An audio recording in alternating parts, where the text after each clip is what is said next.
On behalf of Kictanet, I want to welcome you to this stakeholder engagement on cybersecurity and confidence building measures. We just want to have a discussion of what everybody is doing. And this meeting has been informed by the fact that there are so many cybersecurity initiatives happening in silos. And what we want to find out is, are there opportunities for synergy? Are there opportunities for us to work together in this initiative? And it is because, like we say, cybersecurity is everybody's responsibility. Why is cybersecurity important for us at Kictanet? It is because we've recognized the growth of use of ICTs in this country. And with that growth, we've also seen an increase in cybersecurity. We've seen attacks in the insurance industry, in banks, even in schools. You just talk, on M-Pesa, you just talk about anything where people can attack. And we were having an interesting discussion about terrorism, and we were thinking they don't even need to come and bomb a hotel like this now. There are lots we are getting. One of them just needs to get our infrastructure, say the banking, and we will be on our knees. So this conversation is very important, and especially, what can we do together? Are there synergies? What can we do together? Work that Kictanet has done on cybersecurity has spanned over several years, and this is just one of the other initiatives that we are trying to work on, which goes in line with Kictanet's overall objective, which is catalyzing ICT reform. And one of the areas that has been identified for reform is Kenya's cybersecurity programs. And basically, this work has been ongoing since Kictanet participated in the development of Kenya's first ICT policy in 2005-2006. And we have continued to raise critical issues that require stakeholder attention and commitment to address. And this meeting, therefore, is part of a series of continuous engagement that we've had, spanning from 2005 to date. And over the recent past, as Grace had mentioned, we've had several incidents of cyber attacks, and these incidents are growing. We've also trying to document the challenges that are present in the industry, and we will have a copy of the policy brief that is before you, which is an attempt to try and consolidate the different ideas and thoughts about what could be done about cybersecurity in Kenya. We developed that policy brief through a consultative process. Last year in March, we had a meeting where a number of you were also present, and part of the goal of that meeting was to try and identify what are those common priorities, what are those common challenges that face the current environment, and what stakeholders can do about it. That event was also followed by a similar meeting in November, and also has culminated in this meeting today, where at least we now have a concrete document with concrete proposals on what we believe are critical action points that can be implemented by the various stakeholders. I wish to thank the Kenya ICT Action Network and the Global Partners Digital GDP for hosting the event and creating an opportunity for information sharing and developing strategic actions on cyber security in Kenya. As you know, all of you, cybersecurity is a new thing in Kenya, but I've realized in the rest of the world it's not new. Cybersecurity is everyone's responsibility, as it's been said here by Victor. I'm therefore glad to see the diverse representation from the technical community, the government, industry, large and small businesses, like the lady, the cyberpreneur, academia from the universities, Kenyatta University is here, Multimedia University, Maseno University, Jomo Kenyatta University, civil society, media, and the wider community of internet users in our country and also beyond, because we have a representative from Rwanda. The National Assembly ICT Committee is keen to ensure there is an appropriate and effective policy and legislative framework for ensuring cybersecurity in Kenya and to deal with the rising cases of cyber attacks. I want to report to you that 2018, we passed the Computer Misuse and Cybersecurity Law. Their blockers went to court, and I want to report to you that 2 weeks ago, the Court of Appeal basically dismissed the case, and I hope they are not going to go back to appeal. Because I told a team that we need to engage. We can meet, we can give and take, that we have a law that is acceptable to all of us. Parliament has so far enacted the Computer Misuse and Cybersecurity Act 2018, the Data Protection Act 2019 as part of its measures to ensure the safety and security of citizens. The Data Protection Act 2019 was signed in December last year by the President, and also the people went to court. As a committee, we are the representatives of the public in the policy and lawmaking process. Cybersecurity is an important national issue and needs to be given priority by all stakeholders. And I'm happy that as this group, you are championing. And I want to tell you that as National Assembly, most of the Commonwealth parliamentary association, they have what they call Cybersecurity Caucus. We've agreed, we have a meeting this afternoon with the Speaker of National Assembly, and we've agreed in the course of this year, we want to set up a Cybersecurity Caucus for members of Parliament. This roundtable has adopted a multi-stakeholder approach, which is also central to ensuring that public participation in governance, as enshrined in the Constitution.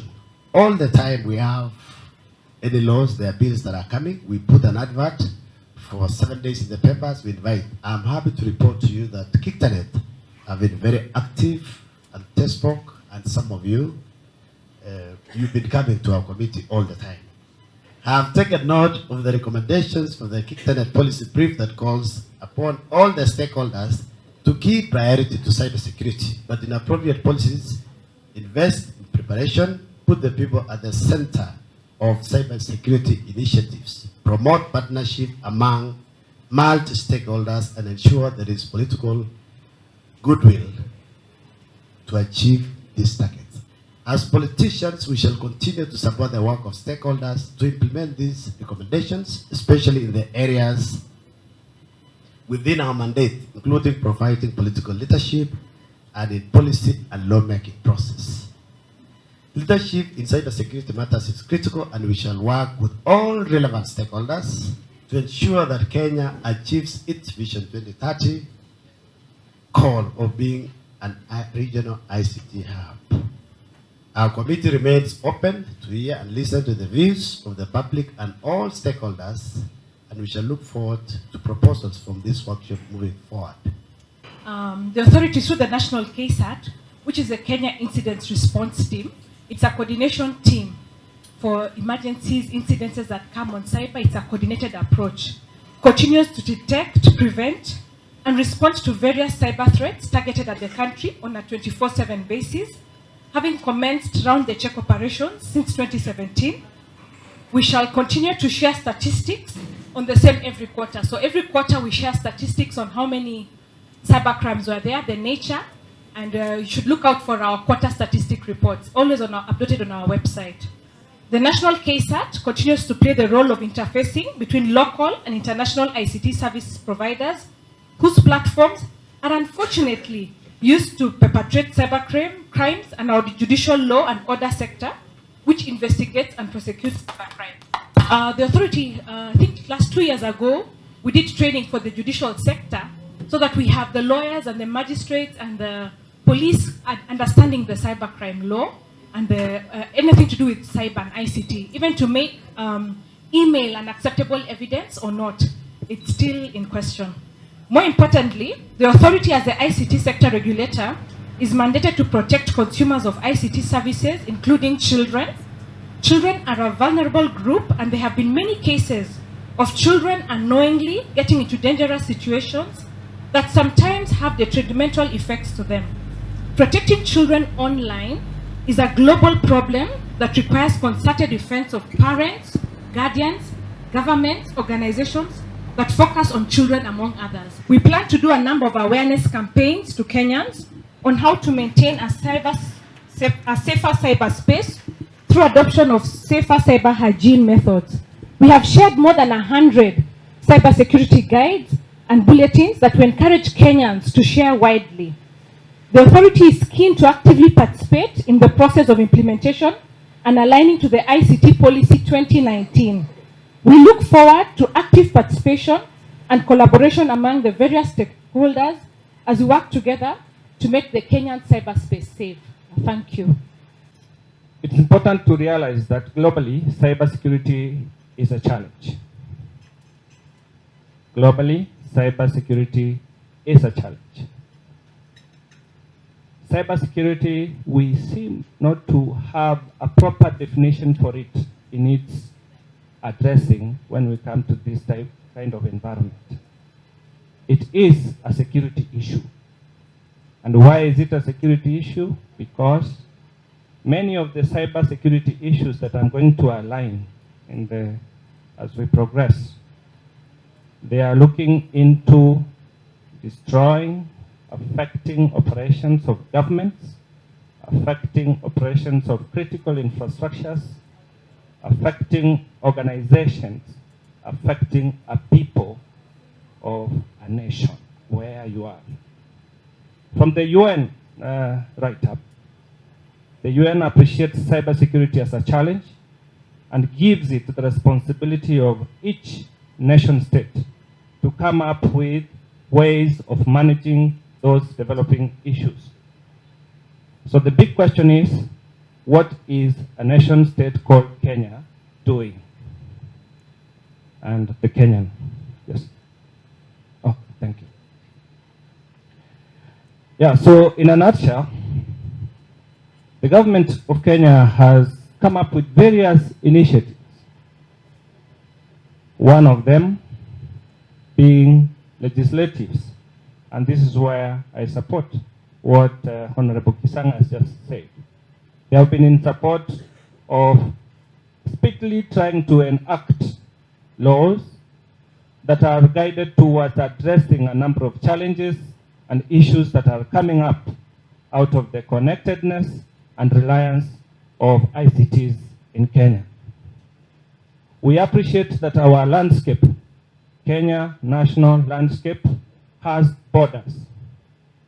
These borders are land, sea, air, and now the cyberspace. Many nations have drawn this border very categorically. The question I have for all of us is, to what extent have we protected our cyber borders? Somebody may argue that there may not be no borders in cyberspace. But from my basic IT understanding, basic knowledge of protections of various network levels, there are ways you can protect the gateways. There are ways you can protect organizations. There are ways you can protect the people and the devices. So we need to spirit an environment where those protections are put in place. Then secondly, we need to appreciate what we need to protect. What are our critical information infrastructures? If we identify them, we should be able to appreciate measures that are likely to ensure some level of protection. Do we have people ready and able to protect? I think we do. Many of you are experts. I've heard most of you saying you're from ICT, you're in the university, you're doing research. But when you look around many of the organizations, do we have anybody responsible for security of information systems, governance? It's an issue. The aspects where you realize that there are global standards that have been put forth. For instance, NIST, ISO 270102, among others, they prescribe baseline standards or guidelines that can be implemented. Why is it that we cannot implement them? So as I go on, I also want to appreciate some of the speakers before me, the disjointedness of our approach towards the issues emanating from cyberspace. And I want to pull your attention that this disjointedness can be addressed. And the business for the National Cyber Command Center, which is a creation of a multi-agency formed out of the interactions from the national security organs, the defense, the intelligence, and the police. To reorganize this landscape and bring a clearer way of addressing emerging issues reported, and anything that will guide towards securing this national space. It's outside that we can now be able to participate with other countries, because if we do not clean our house, then we might not be able to showcase anything out there. So we need to start to organize our house, and this is the business that the National Cyber Command Center brings to the fore. In its business, we will want to appreciate all the cyber threats that are emerging in Kenya.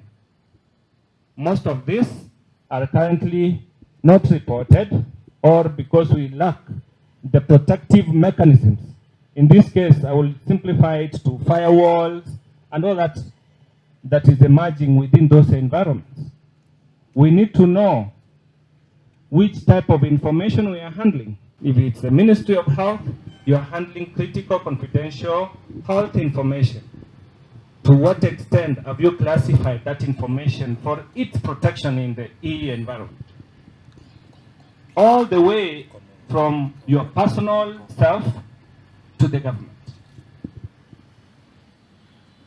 We also need to appreciate that the current national vulnerability landscape or exposure is very high because of the lack of what I've just said. You've seen instances of increased malware, which many organizations have been prone to. Investigations and response to that is never effective enough because there is no track record, and some of the devices that I've just mentioned could help in this. There are no responsible individuals who can even articulate what exactly happened. So that is where we are, and we need to appreciate some of those instances and make amends. There is also an aspect of technology absorption. We simply have forgotten that we have technical professionals from our universities. If you look around many of the universities in Kenya, 50% of the population graduating is from ICT-related courses. Then you ask yourself, where are these people going after graduation? Honorable Member of Parliament mentioned something on this, and it attracts a policy direction to find ways that you can accommodate this new knowledge by putting them into innovation, research, and development of products. In such a manner that currently many of the key systems we have in Kenya are implemented, outsourced from external, implemented by external, supported by external. I don't know in the case of the coronavirus, now that they can't travel, how we are going to support these systems.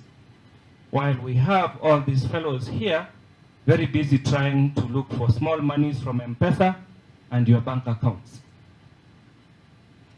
We are a creation of our own problem, which we can simply address and does not require a lot of time. It is also important to appreciate that many of these systems do not consider security. Many of the people are only looking at the use case. Use case. Can the system work? Yes, that's fine. let's have it. You realize that many of the national systems, both in critical infrastructures, public and private, security is sometimes a bit expensive. So it's like disregarded in the process of implementations. And that requires a complete relook so that everybody, everywhere, looks at security. You must be able to assess what are the security mitigations that this system should be able to have. In the basic level, many of us have computers, maybe laptops and such. I know maybe you may be having an antivirus, but the fact that you have it, you don't care whether it's doing its work. So it also calls for user awareness, training, and sensitization. What role are we, how much are we doing? This requires a national campaign. Even in the universities, many people graduate with technical courses and they don't understand the securitization, the aspect of protection while you're in that environment. I mentioned that the biggest challenge is cyber. And this cyber has come with a new problem called cyber warfare. Because that is where everybody is. That is where criminals can meet you and steal your money and compromise whatever information you have saved, and can be perpetrated by not just individuals. It goes across to nation states. It goes across to terror organizations, organized criminals, within and without. So we need to open our scope and look at the bigger picture, not just cyber crimes or where somebody has stolen your money. That is a small bit of it. But when you go higher up, you realize aspects of cyber warfare are coming. No country, as at now, will engage on conventional warfare. We have the case of Estonia. I talked to Madame there, and she could tell you a story.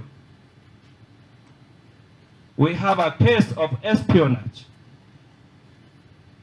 Individuals or entities planning to steal your information. So the current issue is information is power. Data is what anybody is looking at. To what extent are we protecting it? We're lucky we have enacted the Computer Misuse and Cybercrimes Act, the Data Protection Act. Then we need to now discuss on how best should it be implemented based on the global standards to ensure that we are in line with expectations of protecting our individuals, our citizens, our works, our data, organizations, and this country. So, in a nutshell, the National Cyber Command Center will want to work with all stakeholders to ensure that we have a policy framework that clearly understands and undertakes cybersecurity as a national issue, as an organizational and Kenyan citizens issue. We also want to appreciate that we have a cybersecurity strategy that is fairly expired, that requires immediate review in the respects of the aspects that I've just mentioned. We need to address it, understanding that this is a challenge and it's a security challenge. It is not a provision of ICT's challenge. Besides that, we need to appreciate implementation and review, which is continuous of our regulations. Therefore, it may call for committees, members to be called upon, some of them could be from here, to be able to domesticate the issue from the global standards to the national standards and make laws applicable. Besides, we need to see how best we can put our people into proper use. Innovations, systems development, implementation and management. They can do it. We do not need to outsource. If you really can do, only that you don't have. Besides that, we are looking at continued sensitization and coordination from the government angle. Remember, somebody said that this is not a government business. cybersecurity is not only a government business, that I agree, but it's the government coordination framework. That's where I read, even in your draft policy, you indicated there is a political will that you require. That political will is the government. And as we stand right now, all the way from Parliament to Senate to the executive, that will is there. So we can make use of it and come up with things that will be recognized globally. With those few remarks, I want to call upon all of you to work with the National Cyber Command Center to be able to achieve some of the issues that I've seen you have articulated, which are very clear, and we can have our answers. Even if it's 50% an answer, it will be a better answer than none. I was asked to discuss what we need as academia within the cybersecurity space. What are our challenges? What do we feel should help us contribute in this space? So the first slide just does a brief overview. Over the last 5 or 6 years, the IT courses, computer science, engineering courses have introduced cybersecurity as a standalone unit, so at a degree level. A few universities have come up with specialized cybersec courses at a master's level. So I think I can mention USIU. I'm not sure about Strathmore as well. And UN, they have come up with specialized master's level courses in cybersec. But over and above that, we have short courses that are highly specialized at certificate level. You have the CISA from ISACA, CISM, CISSP. Dr. Matunda is one of the CISSP guys in the room. So there are those short courses that can upskill your level to a point where you can defend either your enterprise or the country as required. Academia still has challenges. As we know, universities take time to upgrade their curriculum. And it's not just in Kenya, it's globally. So you find that the material taught may perhaps be out of sync with the reality. Qua ground, as they say, things may be different. So industry obviously has a better feel of the threat profile, the experiences on how to protect, particularly in new environments like AI, mobile, 5G, virtual reality, blockchain issues. So how do you deal with cybersec in the face of an ever-changing technological space? So these are real challenges, especially when contrasted with the fact that universities take time to update their curriculums. We also have challenges in terms of the instructors. There are those lecturers who are purely academic. They look at the syllabus and they stick to completing the syllabus. They do not give their students the benefit of industry experience, perhaps because they themselves actually lack that experience. So that is a challenge, because the graduates that you produce will have been a better graduate if the lecturer or the instructor had some industry experience. And so we call upon the industry to see if they can collaborate with universities in as far as bringing those industrial experience into the classroom. The support we need. Whenever we do curriculum review, we write letters to the players in the industry. Very few sort of spare time to come and contribute. So that is something that we hope will change. So that when we write to Safaricom or Microsoft or Huawei, they are able to send us some specialists who can then put on the table some experiences that are currently happening in the industry that us as lecturer may not be aware of. We also ask industry and government to set aside research funds that allow us to produce or do research, produce publications, hold conferences in this particular space. Okay. I've seen Fiona in the crowd. She has tried. Previously, they have, as TESPOC, been able to put some money aside to support research activities. There is the thing about experience.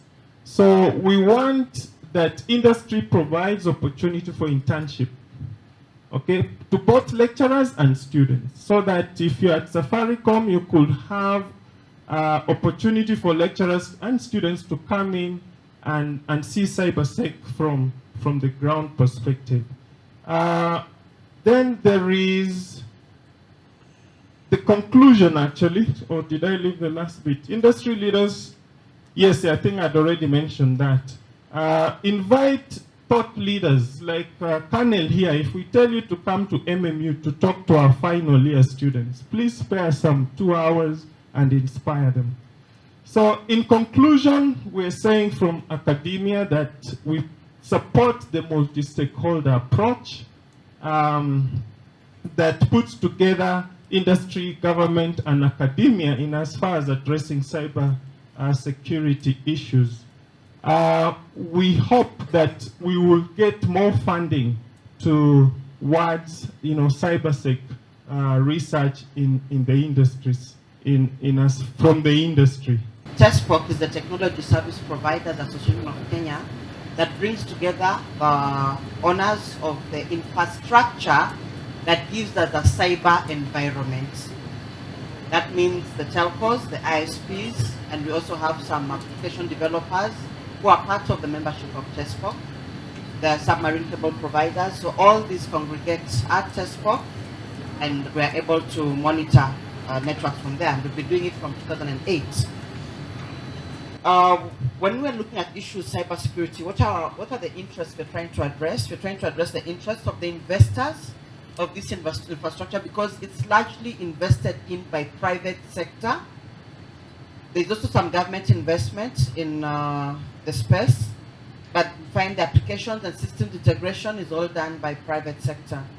Then there's the interest of the business enterprises that run on this infrastructure. So we've got the banks, we've got the education platforms, we've got health services, agriculture. There's now a lot of, IT is becoming a way of life, so there's a lot of other sectors and enterprises that are running on our infrastructure, and therefore their interests are important to us. So what we do continuously is evaluating to see who's running what services and what are critical for infrastructure uptime. And as we do that, then we also make sure that security of those particular services and how they are handled is paid attention to. And I've seen the program you've picked Safaricom as, so I'm sure they'll be able to explain and examples and instances of how they do that. But generally, operators will tend to prioritize the traffic of critical services. For example, we will not mix the KRA system with all the other traffic. We'll give them dedicated services, dedicated pipes, and that because they are coming into the exchange point to serve all Kenyans, and everyone is speaking everything from there. So we try to ensure that we offer a good service that is always up, trying to maintain, we'd say 99.9% uptime. We don't do 100%, we don't promise 100%, but we try to make sure it is up as much as possible for you as Kenyans and as end users to be able to get your services. We're also interested in the interests of end users, because as end users, if you're down, you can't get a service, it is a problem. There's been enough times for those who know me who keep calling and saying, oh, my service provider is down. Where are you? Find the location has a problem and there's an issue. And because you're down, you never got the message telling you that there was a catch. But as soon as you're able to connect, you'll find the information will come through. we try to make sure that we are communicating and letting our customers know what is happening where. And when there's been issues, we have in the past, we worked very well with our security agents, partners, until the act was written and were thrown out. So that then creates a sort of disconnect between our ability to synchronize quickly enough with security agents on cybersecurity related issues where our infrastructure is concerned, because we've been able to work with those we've worked with, like the NSIS, we've been able to work real time and solve issues and even help them, giving them technical support behind the scenes for different issues that have happened, and there's been arrests and things have been acted upon. And so in the advent of the act, now that the litigation is over, we are waiting to see how the relationship will unfold, since in the National Coordination Center, private sector was left out.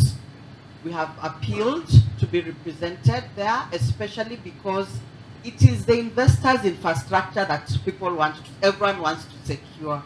It is only fair that someone representing these private sector investors is at that table.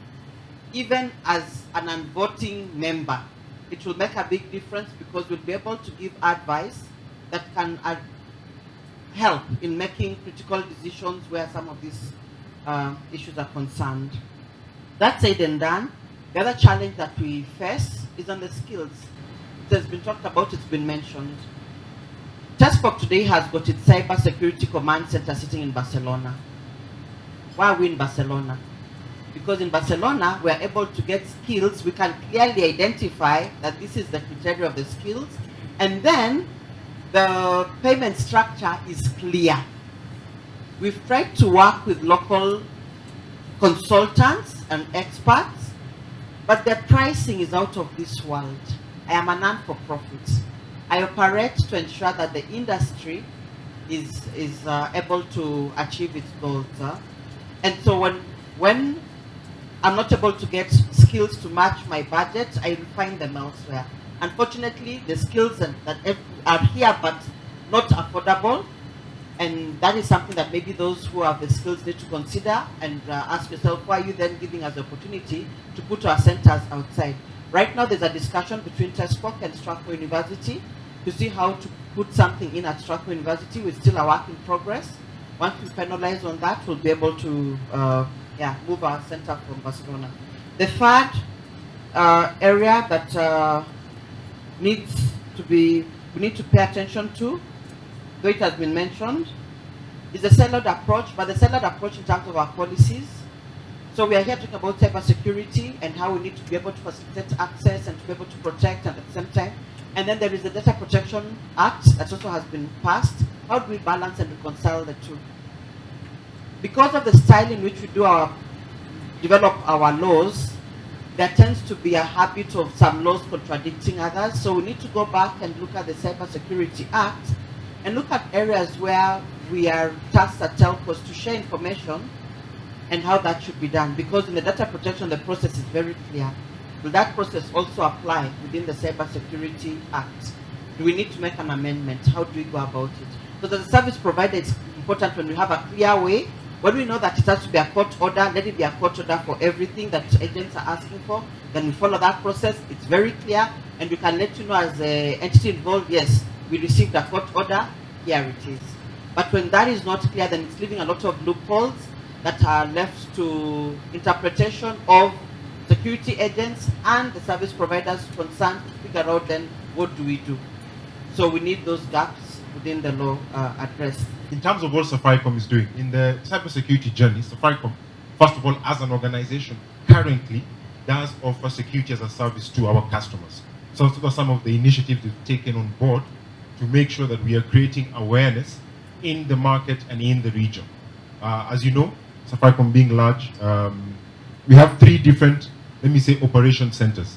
We know how to monitor our network. That's our network operation center. Most large organizations have that. With the advent of M-Pesa coming, we then came up with our fraud operation center. Because the amount of threats that happen within that particular M-Pesa space, we then came up with a fraud operation center. We also have a cybersecurity operations center.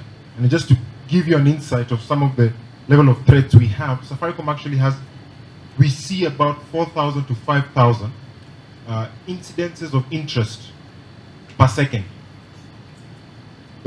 That's from our operations center. And if ever anyone here would want to come and see that, we can organize for you to come and see that in our cybersecurity operations center, in our headquarters in Guayaquil. And those are the kind of incidences that we see of interest. Of course, from there we funnel down and we know how many that we're able to monitor and to act upon. But that's the level of insight and visibility that Safaricom has. With the proliferation of incidences and attacks within the market, we're able to see that. And we offer that as a service to other customers as well. But in terms of what we're doing, there are three key things we're doing. There's collaboration between public and private partnerships. Currently with CA, we're in partnership with them with their KSAT. We try and make sure that we input on that and we also work together. From a policy standpoint, we also leverage a lot of our expertise in-house to share what we can do and where the government needs to go with some of the laws that they are creating. We gave a lot of insights in the recently signed the data protection law. And we go ahead and a step further in making sure we advocate and we share our experience. With 4,000 incidences we see per second, there's a lot of insight that we have. The second thing that we do is a lot of cyber threat intel, both globally and locally.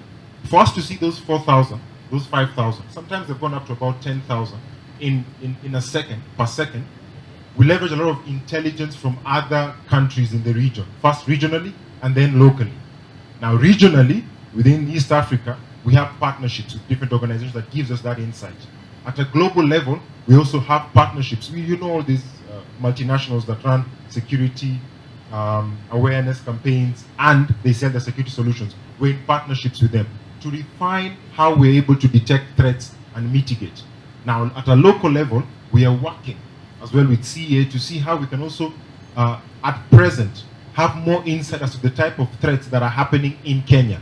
And more specifically, per industry. What's happening in the financial sector? What's happening in the health sector? What's happening in the manufacturing sector? When I say what's happening, I mean what type of threats are we seeing going there? Currently, majority of organizations, in my experience, we are on a reactive approach. Something happens, we react, we report, and then we try and mitigate. Now the question is, how can we get more proactive in doing that? And finally, on the third particular point, is inculcating a cyber culture in the country and also in the region. One thing that Safaricom does with M-Pesa is quarterly, we run workshops quarterly about creating awareness of the type of attacks that are happening with the M-Pesa platform. This is actually run by our fraud operations center team. There's a lot happening in cybersecurity, but we're also doing that within the M-Pesa space, and we do this on a quarterly basis. Data privacy from a consumer perspective is key, and also from a regulation perspective, being a bank regulated by CBK, so there's a lot of focus from a cybersecurity perspective. One of the interesting things from a banking perspective, there's been a change. We've always been running a very closed-loop environment where our architecture was very closed, but now we are going towards open banking, where we want to open and enable third parties to come into the banking space, which of course opens our doors to many other people, many other players that had an vision before, because before it was very protective. You operate in a niche sort of closed environment where you are in control of everything. But now, with the advent of course, new technologies, open banking, and integration to third parties, of course, you are open up to opportunities and vulnerabilities that come from other third parties. From a banking perspective, there's huge adoption now of cloud as a service, which you're adopting. Of course, the easiest way was first of all starting from Microsoft, the Drive to Word, email. But there are more, other than just productivity tools, we are also taking a number of services and applications toward the cloud. Of course, the main driver there is efficiency and being able to drive more from that and being able to enhance operations. But then, of course, it exposes us to other issues where we don't have control and where we need to mitigate and ensure that we are well protected. And then third-party integration is king. There are a lot of applications, there are a number of third parties that we like to connect within our borders and without, that we work with, which also, and of course, we are also now on the app. Traditionally, banking services used to be offered from a branch perspective, you have to walk in, but now with the advent of digital channels, ATM, mobile apps, of course, POS, agency banking, we are now more open and more vulnerable. And as we speak now from a bank perspective, 97% of our transactions are actually from a digital channel perspective. So it just tells you the exposure in terms of what we have out there. The other key thing, of course, is penetration of smartphones, where there's more and more adoption of smartphones, and of course, use of the app to access our services.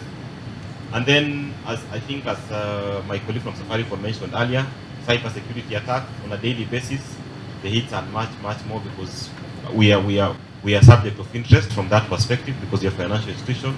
So any Tom, Dick, and Harry out there, opportunistic with opportunistic tenders, would like to see whether they can be able to attack and be able to access our data and maybe benefit from that. And then, of course, there are a number of challenges that we face from that perspective.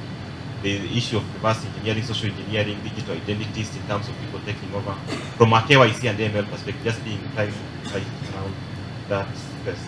Then, of course, the issue of, from a banking perspective, of course, we would like to drive all our traffic towards the digital channel, but the key question is, which brings about convenience and, of course, enhances the user experience. But now, how do you measure that vis-a-vis the need for security? How do you tighten security and also ensure that you offer convenience? So those are the topical issues that we face as a bank that we like, that are of interest to us. Of course, there's a lot of investment we are making from a technology perspective to ensure that we are protected. But these are topical issues that we follow, that we face from today going forward. And I'm sure it affects any other fintech that is in the room, so to speak, or in the country. Thank you very much. It is certainly a pleasure for me to be standing here in front of you to talk very briefly about what the technical community is doing, or rather responding to this. I'm a practical type of guy, so I'll be doing two things. I'll very quickly share as to what we from a Syrian perspective are seeing as critical activities that in the industry across the board everyone ideally should be putting in place. And then, of course, offering up ourselves as a resource. Early on, a director of NC3 indicated that besides all the things that we're asking of government, in what level can we as citizens step in? And I know he has stepped out, but I do want to say it in this room. We are here, ready, trained, experienced, loaded, locked in, senders. The education sector talked about looking for expertise from people in the technical field who would spend their time to come and inspire the younger and new generation. I'll say it again. We are here, ready, trained, experienced, locked in, senders. We shall step in. I'll very quickly jump into it. At the beginning of 2020, as you do know, Siriano does an annual report on the state of cybersecurity. Part and parcel of that is for us providing certain type of information that we believe it's important that everyone to incorporate on a daily basis as to what they should be able to do. I'll go through just three sectors or areas that everyone has to consider as part of their 2020 plan for cybersecurity as we go forward. Number one, risk and compliance teams. There are certain aspects risk and compliance teams for any organization should be asking and understanding as far as the state of cybersecurity is concerned. Number one, what are our top sources of cybersecurity in whatever sector that you are in? Financial, manufacturing, healthcare, retail, across the board. Number two, what are our top cybersecurity exposures in the context of fraud and IP theft and sabotage? And number three, how mature are our cyber risk management practices, ranging all the way from non-existent all the way to completely mature. Second team, ICT and technology teams. You are responsible for the technology of the organization that nowadays run more than 95% of everything that any organization does. So question one, has the organization implemented asset management controls? One that will be able to identify when we have illegal assets in your environment, because this is a way that this cybersecurity is getting exploited. Question two, do you have user management controls? By far one of the most challenging things when you go out to investigate any type of cyber event is finding that everyone is using root and everyone is using admin. There is no accountability as far as that is concerned. For every organization, every user, it must be uniquely identified. Question three, an incident is going to happen. Guaranteed. So do you have the ability of responding to it? Do you have the program, the ICT management plan of communication, of managing teams, of working your way through any incident? What should be your risk focus areas? Again, we are talking 2020. splitting it out into multiple sectors. Financial sector, of course, sits at the very top of that particular food chain. Here I'm talking about banking, I'm talking about MFIs, I'm talking about SACCOs, anyone that touches financial services. You should be paying attention to how money is moving in and out of the organization. It doesn't matter how beautiful and exciting a technology you put in place. If you cannot prevent money from making its way out of your organization, it does not matter. No one cares. So, have a way to do the assessment to understand how money moves in and out of your organization. What's normal, and this one's key, what's abnormal, because that's the first indicator. Again, we are moving forward with all kinds of technologies, extending our borders of our organization all the way to the handset, how organizations are working. With this, we are putting in place all type of technologies, middleware, ESBs, talking back and forth to the telcos and so on and so forth. Who is talking to that? What's the integration? What's this common buzzword called APIs? And what does that mean for your organization? And then you can't do everything. So you are outsourcing certain things. So that third party who is a semi-trusted person, are you able to understand what's the state of their security practices and what's the state of their environment? The last one that I'll spend time on is on manufacturing. 2019 had me very intrigued. Part and parcel of what Sirianu does is forensic investigations. We respond to all kinds of requests. We had a ridiculously high number of requests from manufacturing, from other organizations that traditionally were not victims of cybersecurity. Someone figured out a way to target their ERP, their CRM, where they make payments out to vendors and so on and so forth, and to redirect monies to other destinations. Here's an organization that never really thought cybersecurity was an issue for them, and all of a sudden, they're trying to chase how 10, 12, 15, 20, 30, 100 million of money that was supposed to go out to suppliers made its way to other sectors. So, pay attention to your ERP systems. Who's making changes to quote-unquote static data? If I, as Siriano, was one of your services providers, and somebody very cleverly went in and changed my account number, would you know? Or would you simply go out and make the payment? How about identity and access management? They're very good in managing physical access into the factory, into the showroom, into whatever. But how about electronic access into your environment? Is it something that you pay attention to? This is an area that they need to very closely pay attention. Lastly, is on data protection. It is law of the land. You are required now to protect the data of your citizens. So the thing is that what we need to advise is that we need to start telling young boys and young girls that there are things government is doing to help you get jobs. And right now government needs help a lot, especially the government. There's Digitalent and there's ICRA. ICRA and Digitalent will give you opportunities to work with government and learn and utilize what you know in cyber and learn more. If you continue doing well, you can get clearances and you do some good jobs that will save the country in the future. So why don't you just sacrifice 10 years of your life to work for government, even if it is a little bit of internship, you learn, because the government is the best place to learn cyber. So these groups are going to read the stories, because right now this group they call the consultants has really tried best. We caught them last year in an MFI. What they are doing is that we are not stealing money. They were moving laterally on machines, copying scanned checks. So you can imagine how many scanned checks they copied out. Yeah? They were not stealing money, they were just copying checks. But before they did that, they had tried to wipe loans. Yeah? Actually, the funny thing is that the first group that we caught wiping loans, that time I was still in government. We could not tell the bank, because the bank those days we couldn't tell you are serving some people trying to steal you. The government you cannot do that at that time. We didn't have that policy for connecting between private sector and intelligence services and LIA to help them stop a cyber adversary. So the first group we saw stealing from a bank and wiping loans was a group from Kasarani, made up for two guys and one lady. What they would do is they would log in and find who has bigger loans. Then they would, through their money news or people on the ground, they would approach them and tell them, you have 20 million loan, I'll wipe for you. You give me maybe 2-3 million. So that bank was taken low and low and low. I think right now it's one of the banks that is being bought by another bank. I won't say which one.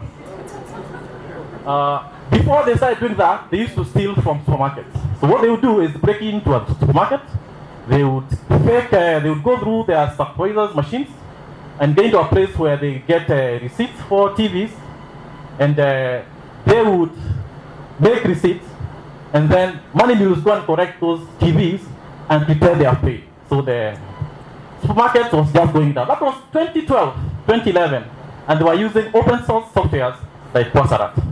So the best thing we need to tell people, I'm not here to advise or I don't advertise, I just give people the right information.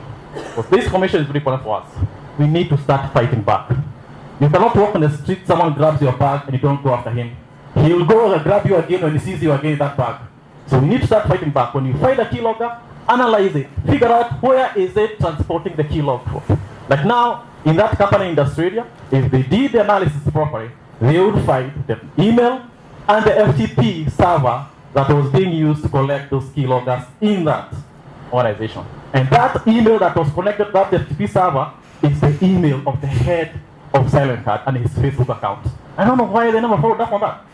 Yeah, so we run awareness sessions for children, parents, teachers, child protection workers. We also develop awareness resources. I don't know how many of you have seen our videos.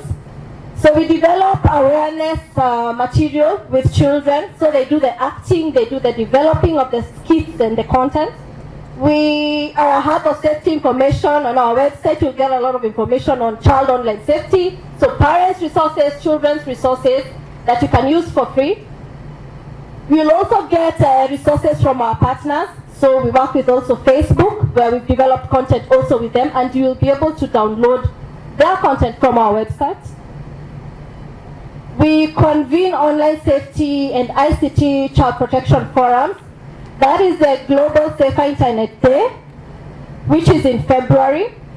And we also have the Kenya Youth IGF Forum. And this year it will be our the fourth Youth IGF Forum. And for you who are here, I know you have seen the children participate. Because what we normally have, we have the children talk on their own, have their own discussion in matters online safety and the internet, and they feed into the National Internet Governance Forum. So we ensure every year children participate in that. So these are some of our programs. What we do is we use play therapy. So we train the children on different issues that happen online, and what they do is they perform skits in the schools, even to their parents. So that material will live with them in the schools. So we work with both private schools, government schools, the church, based schools. We also have, from the training programs, we have ambassadors. These are child online protection ambassadors. So every school we have about, so for every school we have about 15 ambassadors. So they are the ones who now continue on with the trainings and passing the information to both the parents and the children. So we have a new program. It's called Project M, Integrating Online Safety with Digital Literacy and ICT Opportunities. For the people in this room who are there during the IGF, I mentioned that young people are asking for opportunities when it comes to ICT. So when we go to the schools, they ask us, as much as the online safety of things, you're talking about the risks, what are the opportunities out there? So we came up with this program, which we partnered with KENIC for the first time last year in November. They supported us to have the first phase of this program, and we targeted children from Kibera. We are hoping this April we'll target 20 other children from Mathare. So we are getting young people to know the opportunities that are there in terms of ICT. If it's coding, if it's the iHubs. They don't know about the iHubs, the iLabs. You guys know, but no one is passing the information to the children. So this is a call to you, because everyone here has content or something to offer. What can government do about the 6 Ps? Policies, priorities, partnerships, political will, people, and preparation. So on policy, we came up with cybersecurity strategies. That was the first point. We need strategies that set objectives, specific priorities, yeah, for cyber companies and all. Another aspect we thought about was having serious standards, yeah, like they have in the US, like the NIST, that we make them mandatory for everyone, yeah, that we meet a certain threshold so that not everyone can just join in without any specific standard. And we felt that the Data Protection Act is not enforced. So we need specific steps. Number one, create policies and enforce those policies. So simply we need to just get our act together, because the Africa Cyber Security Convention has been there for, I think, the past 5 years, and nothing has been done. So simply enforce, get our act together. That's what we got on policy. Priorities. On priorities, we thought that we should, number one, determine what those priorities are. Are they part of the Big Four agenda? And that depends from government to government and specific ministries. So we determine those priorities, and priorities cannot function without money. So we should also have budgets for those priorities, which are specific, have deadlines, and they have to be strategically coordinated. You can't just have a policy that does not have any coordination. Yeah, and we need more, what is it? How do I say it? Collaboration between ministries. We can't just be disjointed. Yeah, especially the critical ministries. Yeah. On partnerships. Partnerships, we thought we should partner with people who are experts in their fields, who, like countries like Estonia that have best practices.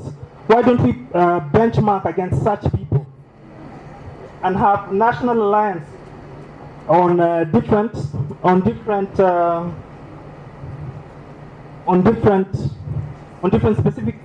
areas, such as public sector, non-profits, yeah, and that kind of thing. Political will. Involve leaders. We can't work alone. Involve leaders, we involve the political class, not just, we involve MPs, make sure they're educated, because without political will to push agendas, we are pretty much talking to ourselves. Yeah? And ways to do that are probably giving incentives for startups, waivers, that kind of thing. And we went to people. What can we do about people? Can we create awareness? Can we create education? Yeah? Can we create centers for reporting, for instance, victims of cyber attacks? Yeah? Is there a central place that they can report? Can we promote cyber hygiene? And preparation. Preparation is, can we plan, first of all? Threat intelligence. Can we plan it in a centralized way? Can we involve other channels, such as the media? Security is quite expensive. We need to budget for it as well. Plan for it. And so as private sector, the things that we find need to be done is having a concentrated study on the cybersecurity environment, so that we can have a clear status report of where we are at, what initiatives have been done, the progress of the cybersecurity strategy developed in 2012. Has it been renewed? Is there another one? Or do we need to develop another one? What has been implemented, what has not, and why not? Where are the challenges in implementing it? What initiatives have come out that may need to be merged or to be integrated together? so that we can understand our cyberspace environment better, to be able to understand the security measures that need to be undertaken. So that we put as a priority. Then we've also emphasized on the need for partnerships across sectors. So partnerships within industry as well as partnerships across different sectors to ensure that we are able to address the cybersecurity concerns better. We appreciate the meeting today because it's an important first step, for example, for engagements between private sector and government. Specifically on matters of cybersecurity, private sector has really been locked out, and I've made so much noise about it over the years. So I'm going to keep rolling the drums until Gigi, you and the team, please make this happen for us. Thirdly, is the issue of policy development. There's need for policy participation. There are some in private sector who feel that they've not participated enough, and we've discussed and realized that the participation with policy development cannot be done with you as an individual. So you need to be part of an entity involved in this, either a private sector association or a platform such as what we are given at Internet, to be able to give in our views, so that your views can then be presented, because there is where you find the muscle is in the numbers. So if you go it alone and others are together in a group, then it's likely that your one voice will be overshadowed and drowned by the many voices saying the same thing. And yours may be very important, but because you're alone, it tends to be downplayed because it doesn't carry as much weight. So it's important that we plug in to where we can entities that are already engaged, that are involved in the conversation, and be part of it. Then with that, there's also the issue of funding. That means as private sector, we need to be able to set aside funds for this kind of initiatives. And because it was a question of, should we only depend on our donor partners to support us? And my response is no. Why? Because within private sector, we're able to facilitate the engagements, the policy discussions on areas of policy development that are important to us and to our customers and the end users. Then also important to that is having the relevant skills. Within private sector, we also sometimes don't have the relevant skills. So if you're going to discuss policy, have we engaged the right legal skills within our setups, within our conversation, so that we are advised correctly? Or are we just wanting to engage in policy on our own understanding of what we think should be? Because there's a way that even proposals for legal drafting need to be done. So have you gotten a legal consultant to work with you to assist you in that? When it comes to technical skills, do you have the right technical skills within your organization that can advise on what is technically possible? Because a lot of the time you need to have a balance between what is technically possible and what is legally possible. Sometimes things that are legally possible technically can't work. And so where is the middle line? Where do you draw the line between what to do, what you need to do? You need to have the right skills involved in the discussion. Then we've also realized that there's a challenge with SMEs being able to fully participate in cybersecurity issues because of their own internal capacities, and therefore they need support and they need awareness. So when it comes to the conversion of awareness, it's not just awareness to the public, there's awareness to SMEs to enable them adopt the best practices that industry has developed on dealing with issues of cybersecurity.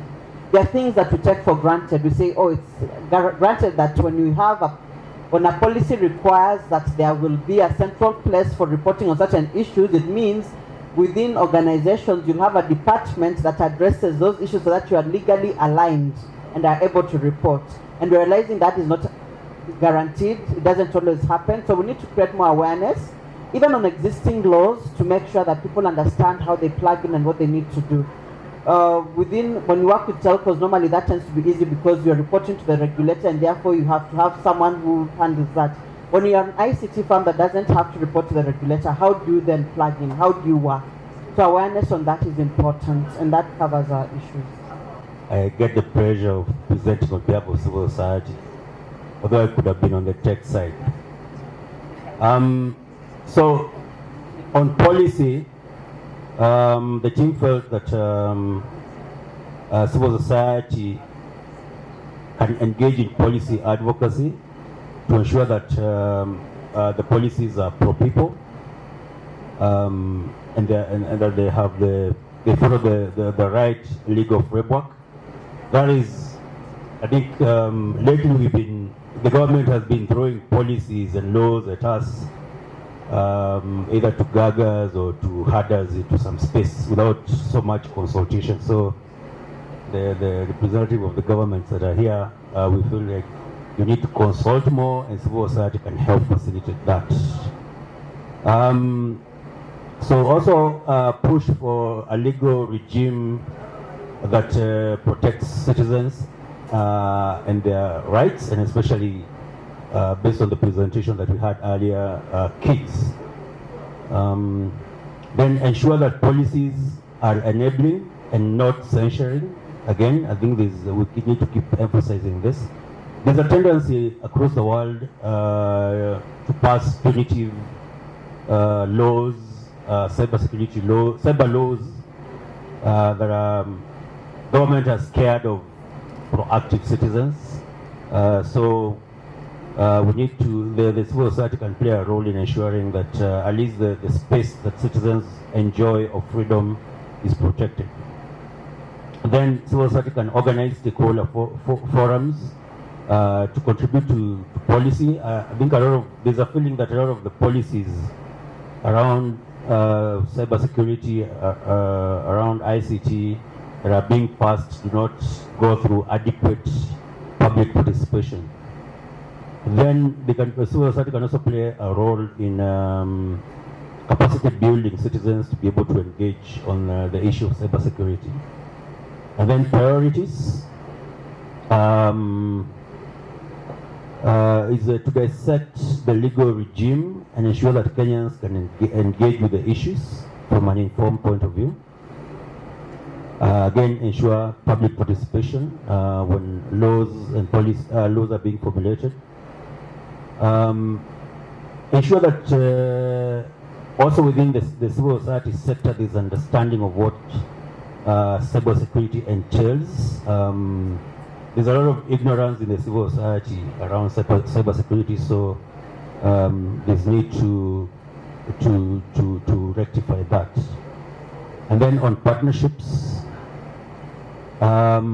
establish a civil society engagement mechanism or framework to help with standardization. Map where we are, and then set up a coordination platform where civil society and other players, including government, industry, and the citizens can engage on this issue. Political goodwill.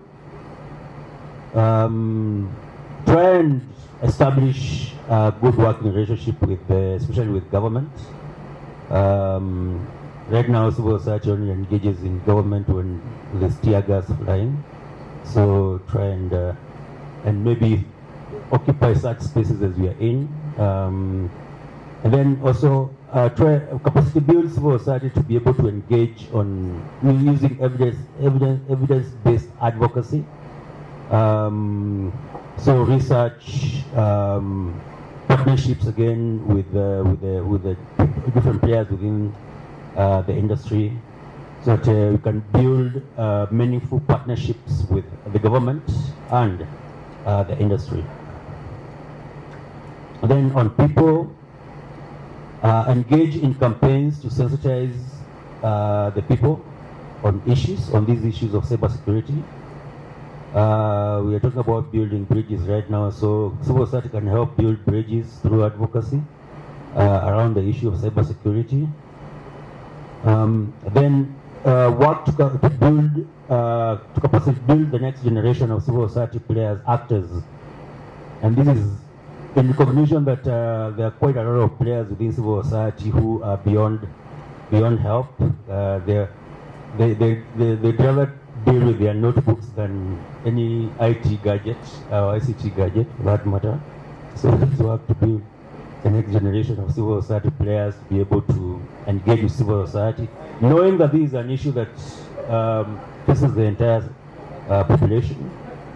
And then, of course, preparation. The last one is help with mapping allies, help in developing the policy briefs, like the one Grace and her team has prepared, and then also work to lobby different actors. Thank you. And for academia, all of us have been through a university, so we have a significant role, especially in the area of people and transitioning them to be more skilled. So all our 6 strategies essentially have an angle or a component of what Ali talked about, the continuous learning, even beyond the schoolwork. Okay, so with regards to partnerships, currently what is happening, we have organizations like IBM, Huawei, 7Cs. They come into the university and doing seminars, or for example, IBM have a training program called Digital Nation Africa. And the students are being given free access to content that is typically not in the schoolwork. Huawei is doing trainer-of-trainer programs. So we would like to see more of these kinds of partnerships that enforce or encourage this kind of continual learning. Along the same lines, we are also doing abstract more activities like hackathons. We have one coming up around the area of cybersecurity. And we'd like to see more students participating, not just from IT, but also from the engineering side. And this has been possible through a partnership with another organization called Amnet. So more of this would definitely be a good thing to see. With regards to policy, as Olubengo talked about, changing the curriculum takes a while. We just had a conversation, JQuat is doing the curriculum review tomorrow, and it takes a cycle of every 4 years after you finish one cycle. And we might not be able to change that, but some things we can do is maybe introduce courses that are like wildcards or open, which address emerging technologies. So for this year, maybe we might say IoT is a hot topic. So one of the subjects that we teach in the classroom is IoT for this particular year. We've been doing it at Strath, but only at the 4th year level. So it'll be good to see it at every year, so that you're not waiting for the curriculum to change before you introduce a new topic. Okay, then additionally, in the area of policies, we're seeing that exchange programs, Jacob has mentioned that they have exchange programs for their students and lecturers, going to other countries, learning what they're doing, and then bringing it back home. And they're inviting, actually for this curriculum development that they have, they're inviting partners from this room to come and add to the conversation. Already guys like Safaricom have been there, Cisco, CCNA, in the networking side through CCNA, and they're encouraging more people to do that. But in terms of political will, the challenge has been getting funding from government at the local, at the regional, at the national and at the county level. So it will be good to see more funding coming or being directed towards initiatives around cybersecurity. The Honorable MP talked about cybersecurity caucus. So academia also would like a seat at that table to be able to engage with that committee and make our contributions in that conversation. Then in terms of people, it's definitely capacity building, and it'll be good to see mentorship from industry. And C3 talked about a program they're running through ICRA. It's only taking like 45 students. But of course, in Kenya, we have like, I think, almost 80 universities. So there's a huge still capacity that can be filled in. So we can explore conversations, how can we expand a program like that, not only to the students, but also to the lecturers. Maybe leverage the fact that the lecturers are already on the ground, do a trainer program that they can impart to the students. Then there was the idea about universities need to clarify more on the career paths that students are. So once you leave university, you know, in cybersecurity we have forensics, we have pen testing, we have software security. Can this be made more clear so that students can prepare even as they go out? Then in terms of preparation, we thought about it in the sense of just after a student has left university, before they go to the workplace, what can be done? And internships, we have a lot of organizations represented here. So increasing our capacity to absorb more interns will be a great thing. Then the idea of having fellowships, like the Kenya School of Internet Governance, I think they absorb students also. Then more seminars from companies on career paths, on current technologies, on skills that are needed would also be a good thing to have. Yeah, so that's it from us. Thank you very much. Generally, what the media is focusing on is awareness and education from a mass or public perspective. So all the things that I'll be mentioning will be anchored around awareness, media, and what the media can do. So number one, in terms of policy, the media should come in, step up their efforts in terms of demystifying policy, laws, regulations around cybersecurity and tech. Number two, there's some policies even within those laws and regulations that hamper the media work in terms of freedom, in terms of being gagged, etc. So the media efforts need to be made to actually try and see how we can alter some of these laws so that to give media the chance to be able to do their job properly. Number three, there should be policies or some kind of guideline, either at the media level or national level, that pushes the media to engage experts, to engage practitioners in the whole cybersecurity and tech conversation. Because at the end of the day, we're going to hear a lot of controversies, a lot of misinformation, like in the Corona case. So we need experts and practitioners to come in, and help the media. The media needs to engage as an issue of policy, very many stakeholders, and it was earlier mentioned the public participation. The media needs to be a part of that table. One of the things that came out in the discussion was that some of these parliamentary committees are leaving out the media, or on the other side, they could be talking to the media owners who probably are not the boots on the ground or do not make editorial decisions. So there's a gap there between the guys at the top and the guys in the middle who actually do the work. So something has to change in terms of policy and how we engage the media and stakeholders. In terms of priorities, the media should again focus a lot on awareness. They need to step out. Media needs to step out and make cybersecurity and tech as a priority issue, because the space is changing, tech is changing, the legal and regulatory environment is changing. So the media has to invest intentionally into initiatives and put money and budgets aside to promote tech and cybersecurity. One of the points that came out is that probably in Kenya we don't have proper tech journalists. People you can say this is a serious tech journalist. In cybersecurity, I know those who are in the field, they will know the creds, they will know very many professionals who actually produce some really good content that educates, that teaches both the professionals and the non-professionals. So we need proper tech journalists, maybe some that Testbook usually does workshop for, to step up their game and actually produce some really good content. So that should be a priority. I think the other priority will be to engage stakeholders a lot more, which is important because media should do the media work and the techies should do the tech work. But then how do these people come together?